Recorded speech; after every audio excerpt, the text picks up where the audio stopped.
Glória a Deus. Aleluia. Graças a Deus.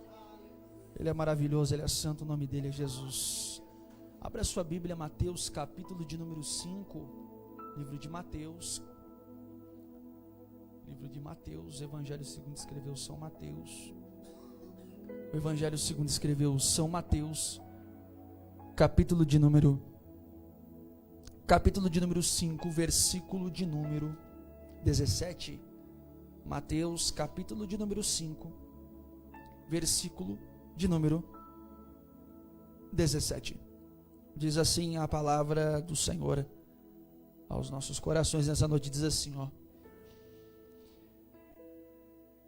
O próprio Jesus fala aqui, em todos esses versículos até o final dele, no 48. Não cuideis que vim destruir a lei ou os profetas. Não vim abrogar, mas cumprir.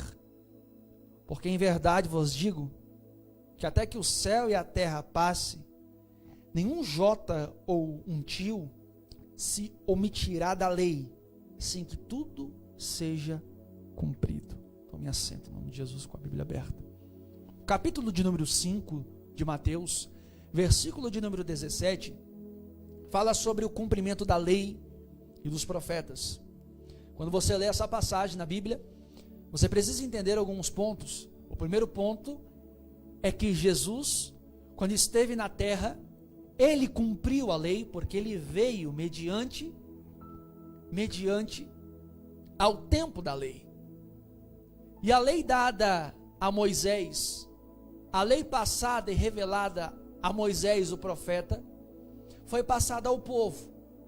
Então o povo, para que viesse agradar a Deus, Criador dos céus e da terra, precisavam, sem sombra de dúvida, obedecer esta lei. O Brasil tem lei, e as leis precisam ser, de forma nacional, obedecidas, levadas a sério. No trânsito, a lei. No trabalho, a lei. Na escola, a lei. Para que você venha obedecer essas leis, você precisa entendê-las. Por isso que eu digo, ninguém serve a Deus com excelência se não saber qual é a vontade dele. Muita gente pergunta, qual é a vontade de Deus para a minha vida?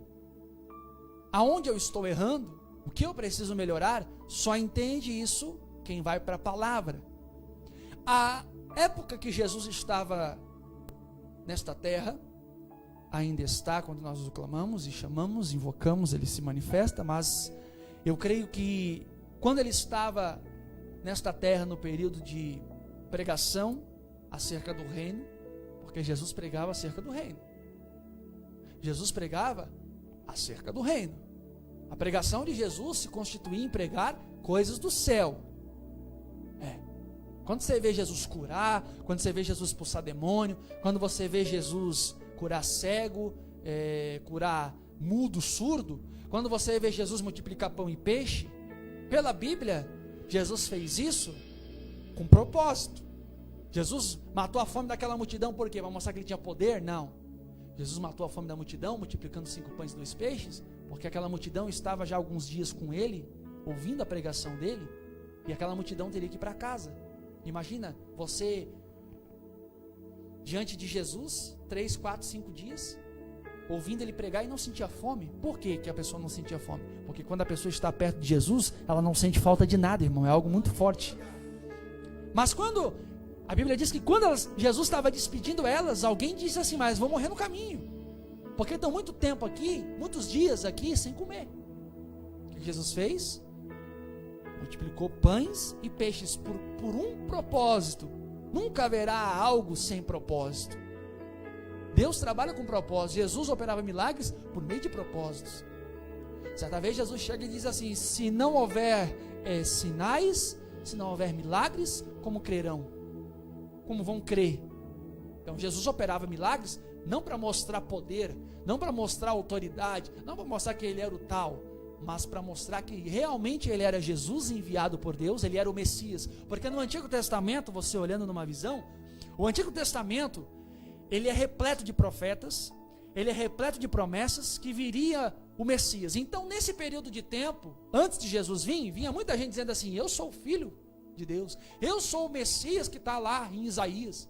Gente que era charlatão, gente que enganava, gente que trapaceava, gente que vinha com um sétimo forçado, só que gente também que era destruída, porque usava coisas santas, usava as coisas certas, usava de oportunos para tentar desvirtuar o povo. Gente que diz assim: não, eu sou o Messias, eu sou o Cristo, eu sou o que está lá em Isaías, eu sou o que está lá em Jeremias, eu sou aquele a qual vai esmagar a cabeça da serpente. Gente que vinha dizendo que era Cristo, que era ungido de Deus, só que acabavam sendo desmascarados na caminhada, porque na verdade não eram. Então Jesus, quando veio, não veio com palavras. O evangelho não é só palavras. Jesus veio operando poder, cura, libertação, milagre. É por isso que quando a pessoa, você fala de Jesus para a pessoa, é fácil você dizer assim: Jesus cura. Agora, isso não vai mudar a vida dela. Vai mudar a vida dela é você ter uma vida real com esse Jesus que você diz crer e servir, e orar por ela e ministrar a cura na vida dela. É esse o nível de relacionamento que Deus quer que eu e você tenhamos. Porque é fácil. Chegando, você pergunta para qualquer evangélico hoje em dia: você crê que Jesus cura? Creio. Então vem cá, eu vou te levar lá num canceroso. Não vai. Por quê? Porque crer na letra é fácil. Dizer assim: eu confio em Deus, é fácil. Agora, é na atitude, é no exercício da função que nós vamos estar exercendo uma fé com obras ou uma fé sem obras. Aí nós temos sábado passado agora eu estava pregando, entrou um minério traficante lá do lugar. Não pode, querido. Bicho baixinho, cabeça toda raspada assim, toda raspada, branca a cabeça dele, toda raspada, os olhos desse tamanho assim. Ele já entrou assim dentro da igreja, endemoniado já. Tipo, ele tentava passar a última fileira da cadeira para frente, não conseguia. E eu não parei de pregar para dar moral pro demônio. Continuei pregando. E conforme eu pregava, ele ruizava, ele dava uivando lá atrás e caía. Buf! Eu só vi os barulhos. Aí eu disse para um obreiro assim, o obreiro estava lá, disse: pega e ora lá e expulsa o demônio. Ele foi lá, daqui a pouco o demônio manifestou de novo. Daqui a pouco eu mandei a obreira lá, porque eu não vou parar o culto, eu não vou parar de pregar para dar moral para demônio no culto. Então a questão é: há obreiros, há pessoas ali, elas vão expulsar. Por quê, pastor? Porque é fácil dizer que Jesus expulsa demônio, é fácil dizer que Jesus cura, mas é na hora que você... é na prova, irmão. É na prova. É na prova. Existem pessoas convencidas com o evangelho, existem pessoas que vivem o evangelho. Existem pessoas aí fora que elas se convencem com o que escutam e acreditam e sabem que é verdade, mas há uma diferença entre se envolver com o evangelho e crer no evangelho. A crença rasa é aquela que eu escuto, entendo, sei que é, mas não faço. Eu sei que eu preciso atravessar a faixa de pedestre para não ser atropelado, ou ao menos, se for atropelado, ter direito. Mas a pessoa insiste em atravessar em lugar que não pode. Eu sei que o sinal vermelho não pode, mas eu sei que aqui não tem aquele negocinho que bate foto, eu vou pegar e pá, porque ninguém está vendo, não tem ninguém nos lados, mas é errado. Eu sei que aqui é 60 por hora, mas eu estou a 120, e aí bate o carro, morre, vai para o inferno. Ué, mas não é cristão? É, mas quebrou uma lei terrena. Existem leis que precisam ser obedecidas. A lei do homem existe para a organização. O céu, a lei. Lá no céu existe lei. Lá no céu é um reinado, e reinado não é bagunça, reinado não é confusão, reinado não é conversa fiada. Se você for estudar a história dos reinos do passado, é uma tipologia do reino dos céus, é algo 89% parecido. Então uma coisa é muito séria, uma coisa é muito séria. E Jesus, ele diz: não cuideis que vim destruir a lei ou os profetas. Eu não vim abrogar, não vim anular, mas eu vim cumprir. Jesus cumpriu a lei. Hoje em dia não é diferente. Até eu estava conversando com o apóstolo sobre isso. Se você observar hoje, é muito interessante, porque dentro do cristianismo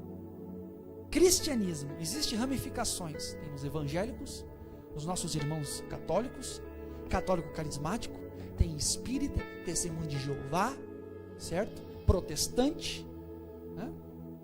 Os católicos jesuítas e uma série de ramificações do cristianismo. Na época que Jesus veio para cá, a época que Jesus cresceu, num ambiente não muito diferente do nosso, porque existia o que na época? Existia os saduceus, existiam os fariseus, existia os judeus. Então, não diferente do ambiente que a gente vive hoje, com tanta igreja, tanta religião, tanta coisa arada aí, Jesus, ele veio a vir no mesmo sistema. Um sistema que ele olhava para o lado, tinha lá os saduceus, dizendo que não existia ressurreição, que morreu, acabou. Nós temos os nossos amigos testemunhos de Jeová que são assim. Você olha para o outro lado, você vê lá os judeus, dizendo que Moisés era Moisés e não tinha para ninguém.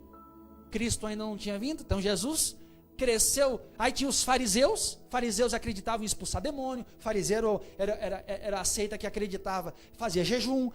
Fariseu dizimava, fariseu dizimava até a cebolinha que vinha na horta, de tão ferrônia na palavra que fizeram. Então existia ramificações, existia dentro da crença de um Deus. Você vê filisteus, você vê dentro do âmbito, do ambiente onde Jesus está, vários tipos de segmento e várias pessoas servindo a Deus da sua forma. Mas aí aparece Jesus cumprindo a lei, vivendo a lei, mas mostrando sinais, não apenas ideias, não apenas palavras, mas atitudes. O cego vai voltar a enxergar. Lá no Antigo Testamento, há profecias que falavam isso, Jesus veio fazendo. O mundo vai voltar a falar, o aleijado vai voltar a firmar as pernas. Mas eu te digo uma coisa, o aleijado não morreu? O surdo não morreu? Ou estão vivos até hoje? Aí eu pergunto para vocês, o filho da viúva de Naim lá, ele foi ressuscitado, ele não morreu? Lázaro não morreu depois de novo? Mas teve um que não morreu. E o nome dele é Jesus. Ele sobrepôs o poder manifesto na terra. Então entenda uma coisa, irmãos. O poder de Deus, ele é manifesto mediante ao meu nível de renúncia. Quem renuncia pouco, sente pouco, vive pouco, tem pouca experiência. Quem mais renuncia, mais tem experiência, mais vive intensamente. E depois, se tentar viver sem aquilo ali, não consegue mais, fica doente. Tem gente que não presta mais para nada. Não consegue. Então a pessoa, quando ela é religiosa, ela até consegue se afastar da igreja e não sentir falta. Não sentir falta de Bíblia, de oração, nada incomoda ela. Mas quando a pessoa tem um encontro com Jesus, ela pode tentar fugir para onde for, não consegue. Porque ela teve intimidade, ela teve experiência, ela teve revelação, ela ouvia Deus falar, ela via Deus, ela sentia Deus e ela tinha Deus dentro dela. Então quando se afasta, sente falta. Então existem níveis e níveis. Jesus fala na palavra, versículo 18, porque em verdade vos digo, que até que o céu e a terra passem, nenhum jota ou tio se omitirá da lei, sem que tudo se cumpra. Qualquer, pois, que violar um destes menores mandamentos e assim ensinar aos homens, será chamado menor no reino dos céus. Aquele, porém, que cumprir e ensinar, porque não basta ensinar e não cumprir. Veja bem o que ele fala, cumprir e ensinar, só pode ensinar quem cumpre. Só pode querer bater de Bíblia com alguém quem vive Bíblia. Não basta saber, porque a hipocrisia vira religioso. Essa é a realidade. Mas quando eu vivo, eu falo, aquilo que eu falo dá efeito, porque a pessoa pode até não concordar, mas entrou dentro da pessoa, vai remoer a pessoa até ela se consertar. A unção faz isso. O cara bebe, o cara fuma, o cara se prostitui, cada vez tudo errado. Você chega, você está errado, você tem que mudar de vida, você tem que estar errado. A pessoa diz, não, eu cuido da minha vida, a vida cuido eu, tudo bem. Mas se tu está na unção e tu vive aquilo que tu está pregando, vai remoer na cabeça dele, vai remoer na cabeça dela, vai incomodar, ele vai dormir pensando, vai acordar pensando, até o dia que Deus operar a obra por inteiro na vida da pessoa. Mas tem que viver. Tem gente que diz assim, ora para Deus salvar minha esposa, ora para Deus salvar meu marido, ora para Deus salvar meu filho, mas nem a pessoa em si é salva. Então aquilo que eu não vivo, eu não posso pedir para outra. Você precisa viver experiências com Jesus, mas a pessoa nunca viveu. Você precisa ter uma vida de oração para as coisas melhorarem, mas a pessoa não vive. Então não tem efeito. Mas quando a pessoa tem vida no altar, irmão, quando a pessoa fala para o parente, para o vizinho, para o amigo do trabalho, ei, Jesus quer mudar a sua história. A pessoa tem uma vida transformada e mudada por Jesus, porque vive o princípio, vive a palavra está na pessoa, a pessoa executa a palavra, a vida da pessoa, a palavra da pessoa vai com efeito e começa a perturbar aquela pessoa. Ah, pastor, mas a palavra perturba? Perturba, incomoda, incomoda, está cheio de gente que não quer saber de viver a vida reta com Deus, mas sabe que está errado, está lá no mundo agora, mas está perturbado, está perturbada. Quando a cachaça sai do sangue, quando a droga sai do sangue, quando o demônio deixa, porque o diabo ele vai e volta, né? Em alguns casos, a pessoa cai na real, e aquilo que foi pregado para ela ou para ele, direto da boca de um homem, de uma mulher de Deus, fica remoendo ali dentro. Por verdade, estou errado. Poxa, é verdade, eu tenho que mudar. Não. Não é desse jeito, Deus não está se agradando. Então tem pessoas, irmão, que sabem, mas o efeito só virá quando tiver a palavra. Versículo de número 20: porque vos digo que se a vossa justiça não exceder a dos escribas e fariseus, de modo nenhum entrarei no reino dos céus. Ou seja, tem gente que fala mal, tem gente que fala mal de Tomé, porque Tomé chega em certo ponto. Lá estão os discípulos, todos desanimados. Jesus morre na sexta-feira, 15h, e os discípulos agora estão ali amuados. Nossa, ele curava, né? Ele expulsava demônio. Nossa, ele dava vista ao cego, o surdo ouvia, o mudo falava, o aleijado andava. Nossa, coisas extraordinárias. Eu vi Lázaro, estava podre, abrindo aquela pedra, fedia, ninguém conseguia mais nem cheirar o ambiente do ar. Tão ruim que estava. Mas ele falou uma palavra, Lázaro sai para fora, Lázaro saiu, eu vi, mas agora está aí, morreu. Sexta-feira mataram ele pendurado numa cruz, e agora acabou. Os discípulos estavam decepcionados, os discípulos estavam sem chão, os discípulos acharam, acho que era mais um charlatão, os discípulos estavam ali sem ânimo para nada, os discípulos estavam ali jogados, porém, a palavra diz que duas mulheres que receberam a visão do anjo, que receberam o toque de Jesus quando obedeceram à direção do anjo, e receberam o poder de Deus, receberam unção de Jesus, porque a Bíblia é clara em dizer no capítulo 28 de Mateus, que elas abraçaram os pés de Jesus e beijaram ele, e o adoraram, a unção pegou nelas, e elas aparecem agora num ambiente de discípulos que seguiam a Jesus, uns ali diziam até que davam a própria vida para Jesus, estavam todos ali desanimados, e aparecem elas, duas mulheres. O evangelho foi pregado, o evangelho foi iniciado, as boas novas foi iniciado por duas mulheres. Foram duas mulheres que começaram a pregar as boas novas. Então, quando você ouvir gente dizer que não existe pastora, que mulher não pode pregar, e não sei o que, manda dar uma volta em capítulo 28 de Mateus e voltar a ler a Bíblia, voltar para a escolinha, ou seja, né, aprender ao menos o básico. Porque a Bíblia diz que elas foram as primeiras a anunciar aos discípulos que Jesus tinha ressuscitado. E as boas novas é isso. É você chegar para a pessoa e dizer: Jesus ressuscitou, está vivo e quer curar você, e orar pela pessoa, ela ser curada.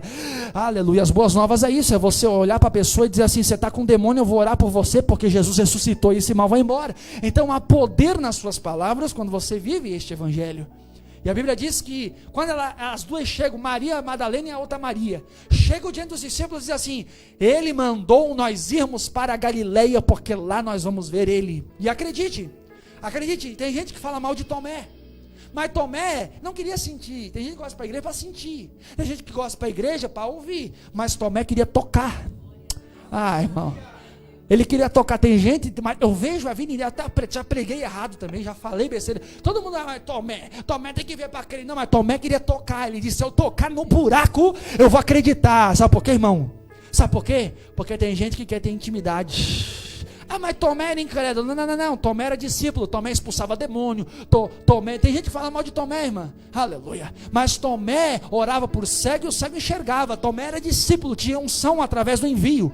Tomé tinha vida debaixo da obediência, mas naquele momento ele só queria tocar. Aí você lê o texto com uma visão crítica, não, o cara é um incrédulo. A incredulidade de Tomé, se você ver algumas bíblias, está escrito isso no texto, está errado, o original não diz isso, mas alguém, presumando de uma forma, uma interpretação apurada e muito rasa, fala isso. Mas Tomé queria tocar, tem gente que quer tocar. Maria tocou, recebeu unção, e os discípulos deram moral para a pregação dela, aleluia. Tomé queria tocar, Tomé abraça Jesus, Tomé reverencia Jesus, e a bênção está sobre a vida dele também. Tem gente que quer tocar, irmão. Eu estou falando para vocês de pessoas que estavam orando na sua casa, e não foi anjo que desceu ali para falar com ela. A pessoa orando não viu uma visão como muitas vê. A pessoa não sentia um calor, um calafrio, um arrepio. Eu estou falando de pessoas que oram a Jesus e ele aparece para a pessoa em corpo, alma e espírito e diz: eu estou contigo. É um nível de renúncia, é um nível de ter gente que sobe monte e vê Jesus. Parece idiotice, parece bobeira, mas se falar que o Elvis Presley encarnou, a pessoa dá mais credibilidade. Se falar que o Raul Seixas apareceu em tal lugar lá, todo mundo vai para lá ver. Mas por que Jesus é tão difícil de acreditar? A Bíblia diz que ele ressuscitou em corpo, alma e espírito. E olha o mistério da coisa. Olha o mistério da coisa. Ele diz que onde há 2 ou 3 pessoas reunidas ou mais, em meu nome, ali eu estarei. A questão é, por que tem tanta gente que não vê Jesus? Por que tem tanta gente que não consegue compreender e entrar no mundo espiritual? Ainda está no mundo terreno, carnal, diabólico, sem direção? Porque não se entrega. Tem que haver entrega, tem que haver obediência e entrega, tem que haver envolvimento. E é isso que a palavra nos fala. Jesus diz assim para os discípulos: porque vos digo que se a vossa justiça, ou seja, se o jeito que vocês servem a Deus não for maior do que o fariseu, que ora, que jejua, fariseu que dizima, fariseu que faz um monte de coisa, Jesus olha e diz assim: se a vossa justiça não a exceder as dos saduceus, que também acreditam no mesmo Deus, né? Porém faz de uma forma muito rasa e tem umas ideias meio loucas. Se a fé de vocês e a atitude de vocês não for maior do que os dos fariseus e dos saduceus, olha aqui, porque vos digo que se a vossa justiça, a justiça aqui é o que? Forma de servir, forma de obedecer, forma de se portar, forma de anunciar, forma de representar o reino. Ele diz assim: porque vos digo que se a vossa justiça não exceder a dos escribas e fariseus, vírgula, de modo nenhum entrarei no reino dos céus. Então isso é muito sério. Estive conversando com 2 pessoas essa semana, 2 homens. Um passou por 35 mil igrejas e nenhuma estava boa. O outro vai numa, mas não acredita muito. Está 10, 20 anos numa igreja, tá lá só a carcaça. Eu sempre digo, irmãos, cristianismo é diferente de evangélico. Com todo respeito, cristianismo é diferente de catolicismo. Cristianismo é diferente de espiritismo. Cristianismo, com todo respeito, é diferente de testemunho de Jeová. Cristianismo é diferente de qualquer sistema. Jesus estava dizendo isso para os discípulos: ei, o que eu tenho para vocês é maior e melhor, e é a verdade que nos fariseus vocês não vão encontrar. Foi isso que Jesus está falando aqui nesse versículo. Ei, o que eu estou pregando, o que eu estou mostrando, o que vocês estão vendo é muito maior do que os saduceus estão explicando aí fora. Esse era o nível de pregação de Jesus. E a palavra diz que ele olha para os discípulos e diz: vocês não vão entrar no reino não. Vocês podem andar comigo, podem comer comigo, podem expulsar demônios em meu nome, pode fazer um monte de coisa, pode ter a minha palavra na cabeceira de cama de vocês, mas se vocês não excederem, ou seja, se vocês não fazerem mais, se vocês não fazerem melhor, se vocês não mostrarem frutos, vocês não entram. Ah, mas que dolorida essa palavra, mas é verdade. Ele diz isso. Versículo 21. Aqui ele começa a dar algumas instruções. Ele diz assim, ouviste o que foi dito aos antigos: não matarás, mas qualquer que matar será réu de juízo. Aí ele diz assim: eu porém vos digo que qualquer que sem motivo se encolerizar contra seu irmão será réu de juízo. E qualquer que chamar o seu irmão raca será réu de sinédrio. E qualquer que lhe chamar de louco será réu do fogo do inferno. Olhe para cá. Por que ele fala isso? Por que ele diz aqui nesse versículo assim, qualquer que, porém, sem motivo, se encolerizar, porque tem gente, irmão, que se levanta contra você e contra mim sem motivo.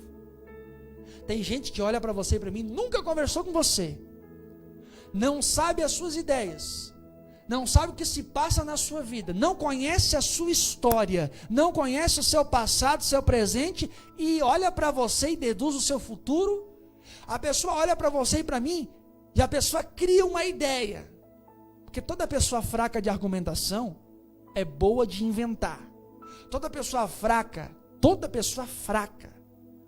de conteúdo, toda pessoa fraca de ideias, a pessoa ela é boa e expert, é um dom dado pelo diabo, só pode, de inventar, de forjar uma história, uma presopopeia, para fazer você o demônio da vez.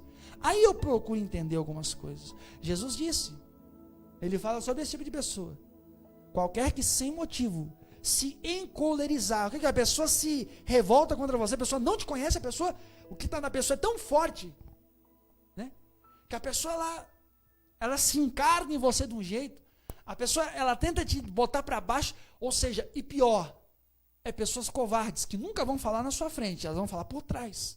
São pessoas que elas têm uma opinião formada de você, quando você vira as costas, nunca quando você está presente. E Jesus é claro em falar, ele diz assim, ó, eu, porém, vos digo, qualquer que sem motivo se encolerizar contra seu irmão, será réu, vai ter que prestar conta. Qualquer que chamar seu irmão de raca, será réu do sinédrio. Qualquer que lhe chamar de louco, será réu do fogo do inferno. Louco por quê? Louco porque ora, louco porque jejua, louco porque obedece, louco porque anda diferente do mundo, louco porque tem uma postura diferente, louco porque quer a justiça. A justiça é uma coisa tão forte, que na vida de quem anda errado, justiça é loucura. A justiça é uma coisa tão séria e tão verdadeira, que na vida de algumas pessoas, justiça não vai ter gente que diz assim, meu Deus, se o Brasil que a gente vive, se o Brasil que nós vivemos, se o Brasil que nós estamos vivendo agora, entrar um militar no poder, acabou. Mas veja o naipe de pessoas que falam isso. Veja a postura de gente que fala isso. Para e analisa gente que fala mal de quem tem senso de justiça e sede de justiça. Observe a vida, comportamento, a história e a pose dos camaradas.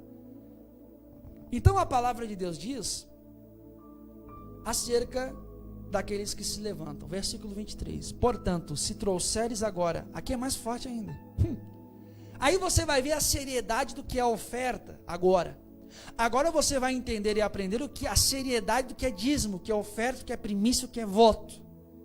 Jesus fala algo muito sério nisso aqui, por que tem gente que oferta, vai ter que falar, lugar aí eles não falam porque eles têm medo de perder.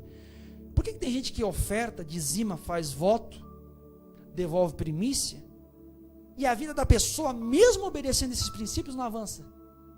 Por que a pessoa, ela não sai do lugar, parou ali e não sai mais? Eu vou te explicar aqui agora, versículo de número 23.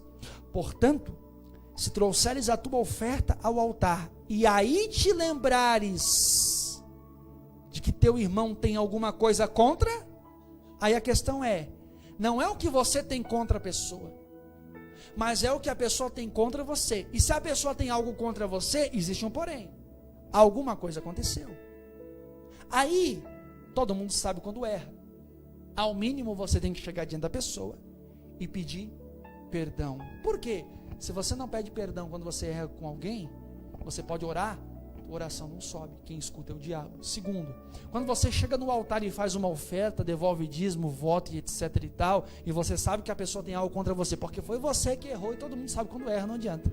Você tem que voltar até essa pessoa e dizer assim, deixa no altar,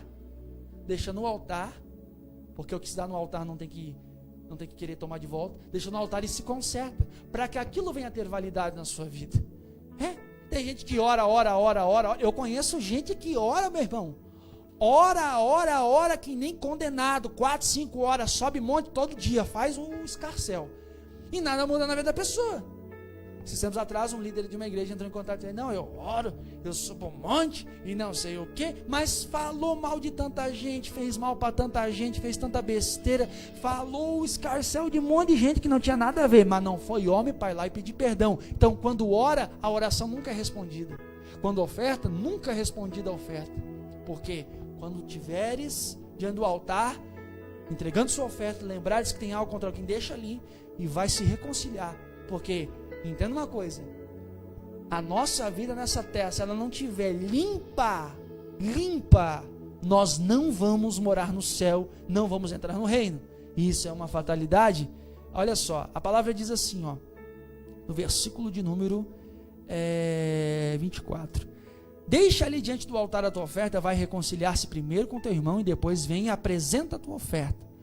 Concilia-te depressa com teu adversário enquanto estás no caminho com ele, para que não te aconteça que o adversário te entregue ao juiz e o juiz te entregue ao oficial e te encerre na prisão. Então, hoje nós temos tempo, hoje nós temos tempo de nos consertarmos na caminhada. Tem gente que, lembra as 5 virgens loucas e as 5 virgens prudentes? Elas chegam na porta. Se elas estão na porta é porque elas estão lá de fora. Elas chegam na porta e começam a bater na porta e chamar as que estão lá dentro já, dizendo assim: nos dê um pouco de azeite, porque nós precisamos de azeite, nos ajude.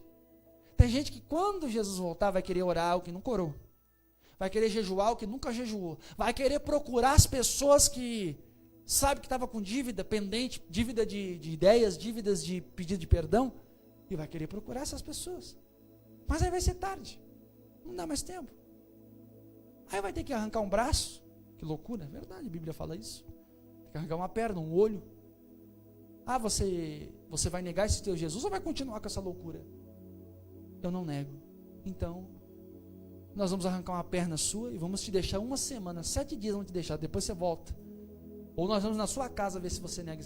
Irmãos, vai acontecer tanta coisa terrível que a Bíblia diz que os homens olharão para os outros e vão clamar pela morte, e a morte não vai vir. A Bíblia diz que eles vão, o ouro, o pão nessa época, vai valer muito mais do que o ouro.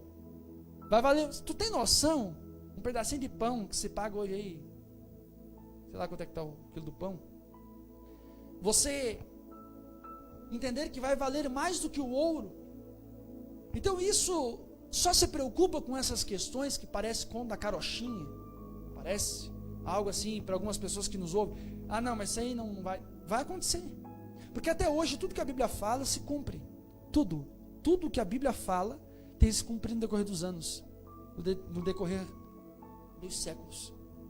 Então eu observo que a volta de Jesus está muito próxima. A volta do Senhor está muito próxima. E a Bíblia continua. O próprio Jesus nos ensina. No versículo 26. Em verdade digo que de maneira nenhuma sairá dali enquanto não pagar o último cetil. 27. Ouviste que foi dito aos antigos: não cometerás adultério. Antigamente, para a pessoa ser morta no ato de um roubo, a pessoa roubava, a pessoa matava, ela era morta. A pessoa adulterava, eles tinham que ver a pessoa no ato, para daí pegar a pessoa, expor o pecado dela e apedrejar até a morte. Só que isso, Jesus veio mudando a visão, dizendo assim: ok, trazem uma mulher até Jesus, acometida, pegada no ato do pecado. Pegam ela, colocam no meio do povo, queriam testar Jesus, queriam experimentar Jesus. Todas as pessoas endemoniadas são boas em fazer isso. Chegam diante de Jesus assim: o que nós vamos fazer? A lei manda apedrejarmos, matarmos, eliminarmos, acabarmos com ela. Jesus olha para eles e diz assim: talvez muitos de vocês que estão aqui agora querendo atacar pedra já estiveram com ela. Quem nunca pecou, atire a primeira pedra agora. Ok, nunca pode usar esse texto para apologia ao pecado. Porém a Bíblia diz, acompanhe comigo, a palavra diz, versículo de número: ouviste que foi dito aos antigos: não cometerás adultério. 28. Eu porém vos digo que qualquer que atentar numa mulher para cobiçar, já em seu coração cometeu adultério com ela. Agora você vê, tem gente que usa esse termo assim: eu vivo na graça, eu estou na graça, eu peco, oro, peço perdão e tudo resolve. Tem gente que diz assim: não, mas hoje nós estamos no tempo da graça. A pessoa não devolve dízimo porque diz que está no tempo da graça. A pessoa não oferta porque está no tempo da graça. A pessoa adultera e não, aquilo ali não é nada para ela porque ela diz que está no tempo da graça. Sendo que o tempo da graça é pior do que o tempo da lei. Porque Jesus, ele cumpriu a lei e veio trazer a graça. A graça não tem erro. A graça não tem brecha. A graça, ela é mais severa do que a lei. A graça, ela é mais severa do que a lei, porque Jesus diz assim, ó, tu não precisa pegar um revólver e dar um tiro na cabeça do teu irmão. Se você for contra ele sem motivo, você já está condenado. Jesus disse assim, você não precisa magoar para depois ficar com medo de vir ofertar. Não, se alguém tiver algo contra você e você trazer a oferta, você tem que ir lá ver qual é, se consertar para depois apresentar. Jesus disse certa vez, a questão não é ser pego no pecado, porque tem gente que peca escondido e acha que Deus não está vendo. A questão é, se você olhar para uma mulher, se uma mulher olhar para um homem, atentar em palavras, atentar em olhar, ou atentar na forma de se vestir, para que o outro sinta desejo, o mesmo está no pecado de adultério. Então a questão é, Jesus traz num leque muito mais amplo, o pecado, a qual a pessoa não consegue fugir. Não existe escapatória.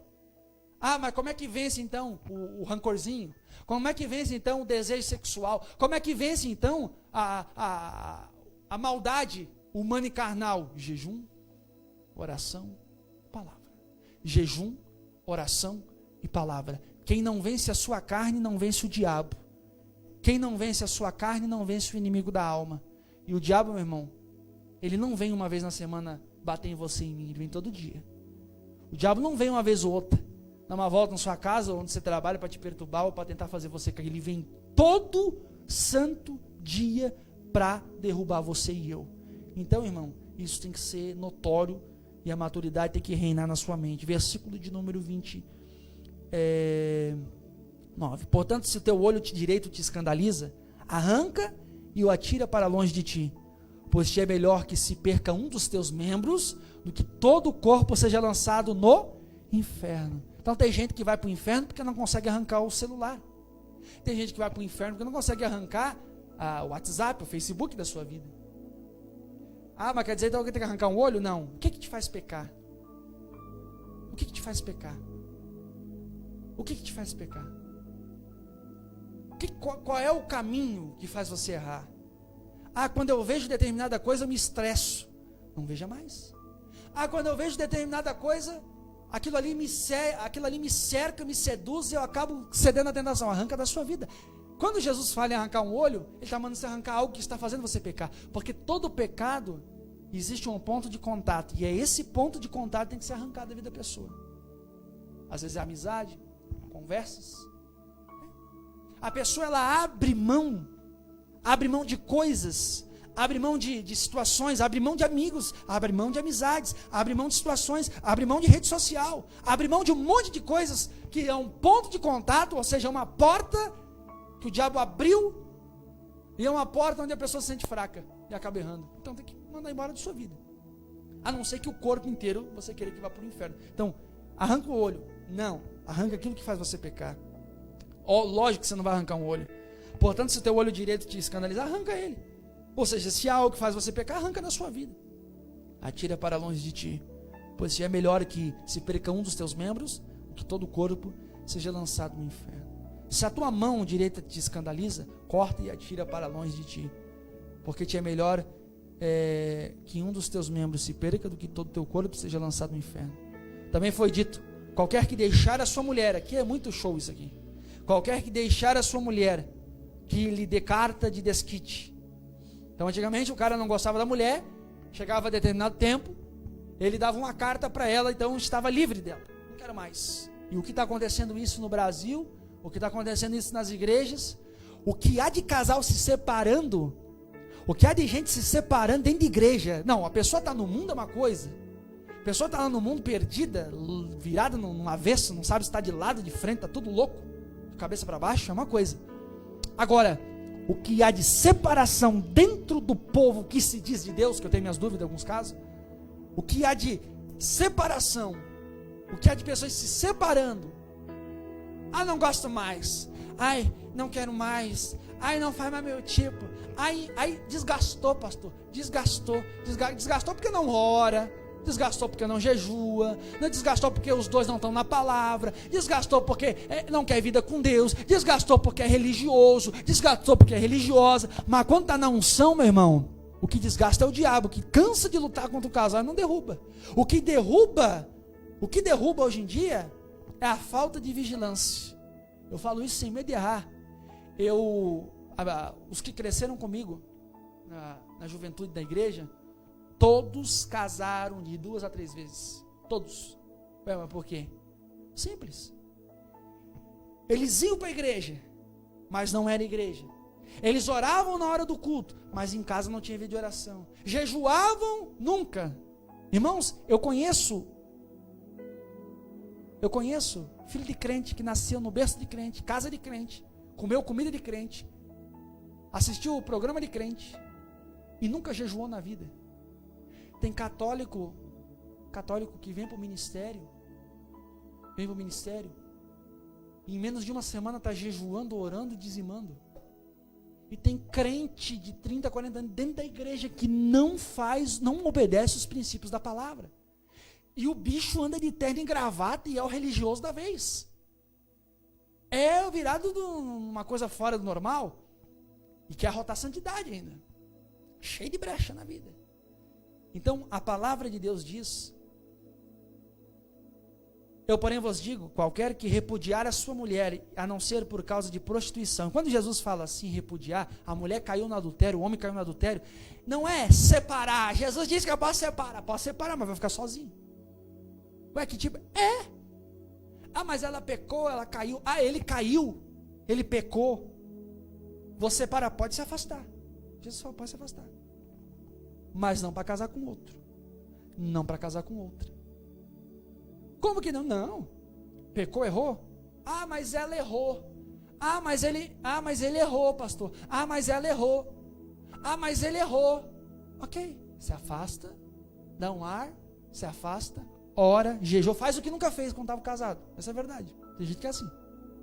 Aí vai começar a orar, vai começar a jejuar e perdoa.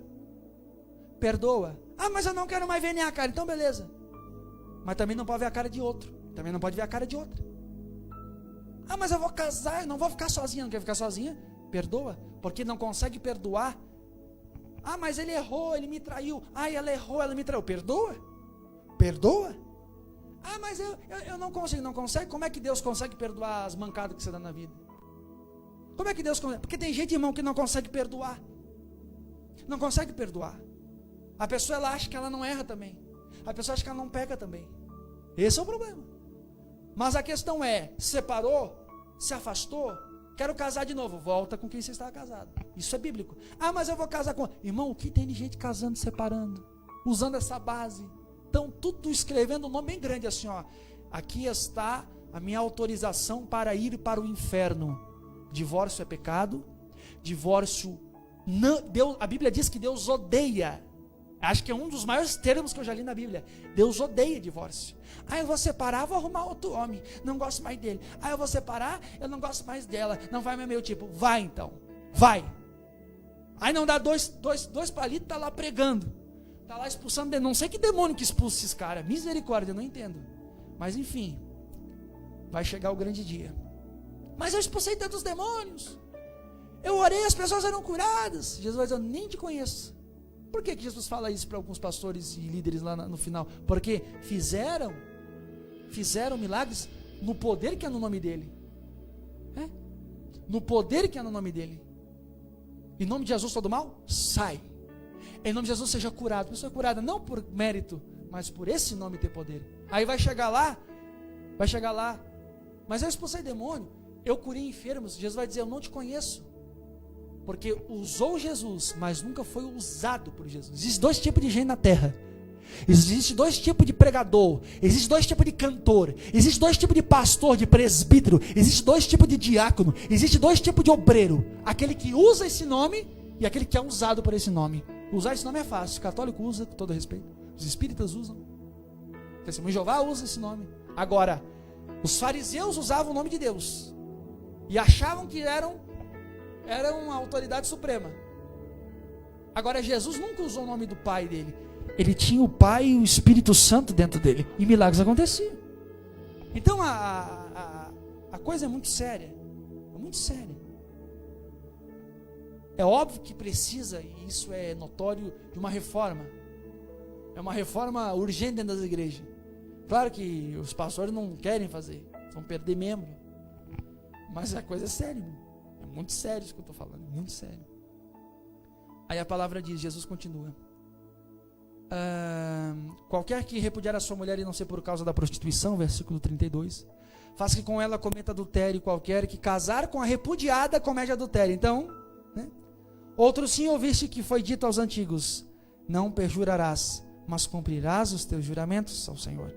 Jesus fala, eu porém vos digo que de maneira nenhuma jureis nem pelo céu, porque é trono de Deus, nem pela terra, porque é escabelo de seus pés, nem por Jerusalém, porque é a cidade do grande rei.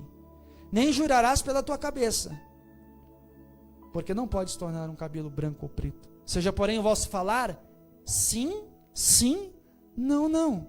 Ei, vamos fazer tal coisa? Talvez, vamos ver. Vamos fazer um propósito de oração? Talvez, Quando a pessoa faz assim, irmão, vamos ver quem está trabalhando na vida da pessoa. É muito simples de entender. Não precisa nem ter revelação.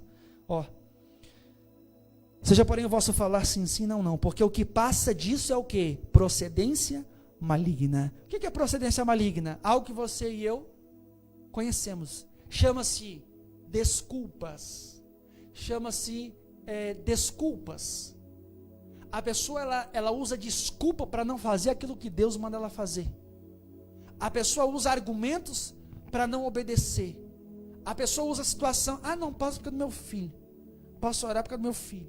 Não, posso ir para a igreja porque é do meu trabalho. A pessoa ora para Deus abrir a porta de emprego. A pessoa estava na igreja, fervorosamente. Aí Deus vai lá e abre a porta de emprego de domingo a domingo. E a pessoa não tem discernimento de entender que quem abriu aquela porta foi o diabo. Para afastar ela da onde? Da igreja. Então tem gente que só vai aprender apanhando. Não tem? Então, qualquer palavra que passar do sim, sim, não, não. Ouviste o que foi dito, olho por olho, dente por dente. Eu, porém, vos digo que não resisti ao mal, mas se qualquer te ferir na face direita, oferece-lhe também a outra. Ao que quiser pleitear contigo, tirar-te a vestimenta, larga-lhe também a capa. Se qualquer te obrigar a caminhar 1 milha, não, vai 2. Dá a quem te pedir, não te desvie daquele que quiser que lhe emprestes. Ouviste que foi dito, amarás o teu próximo e aborrecerás o teu inimigo. Jesus fala diferente aqui, Eu, porém, vos digo, amai os vossos inimigos, bendizei os que vos maldizem. O cara fala mal de mim, eu vou falar bem dele. Fazei bem aos que vos odeiam, orai pelos que vos maltratam e vos perseguem, para que sejais filhos do Pai que está nos céus, porque faz que o sol de manhã se levante sobre maus e bons, e a chuva desça sobre justos e injustos. Pois se amardes os que vos amam, qual é o presente que vocês vão ter fazendo isso? Não fazem os publicanos também o mesmo? E se saudardes unicamente os vossos irmãos, que fazeis demais? Não, eu sou da igreja tal. Aqui é terrível, aqui eu vejo isso. O cara é da igreja A, ele sabe que eu sou da igreja B, o bicho passa.